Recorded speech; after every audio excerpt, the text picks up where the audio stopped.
Right, so we start the second movement phase. Basically, the second movement phase is the same. It's the same like the first movement phase.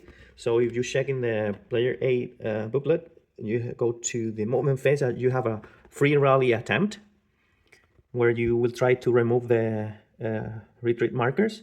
Remember that this one has a +1 and this has no modifiers, and you need a 5 to 6 for success.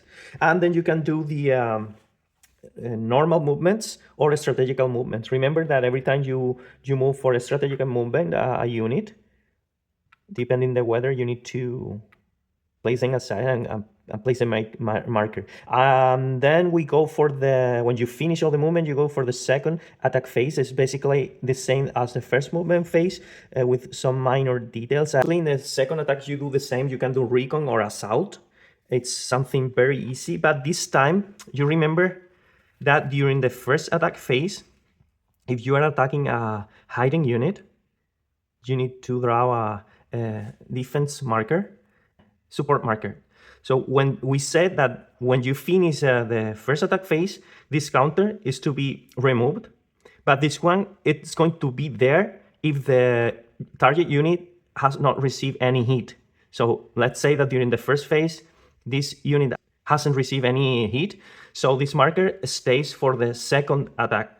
So now if you are attacking during this phase, this unit, you will only need to draw one counter, one marker for the support.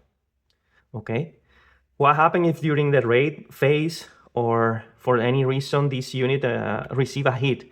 So immediately, if that unit during a raid, for example, receive a hit, this counter it's removed and it goes back to the back. That's the only difference between the first attack and the second attack. So let's say that during the first attack phase, you know that this is not going to change for the second phase, so you can still make a plan. It's not going to be modified. So during the second movement phase, you can relocate your units to adapt to this situation, because this marker is not going to change unless the Japanese units receive a hit. And this one is the one that is going to be random this time. So for the first phase, maybe you have these values for the support, and then in the second phase is when you have to draw a new one with a different situation. That's the only thing that is going to change, but at least you have more security that you can plan a little bit better.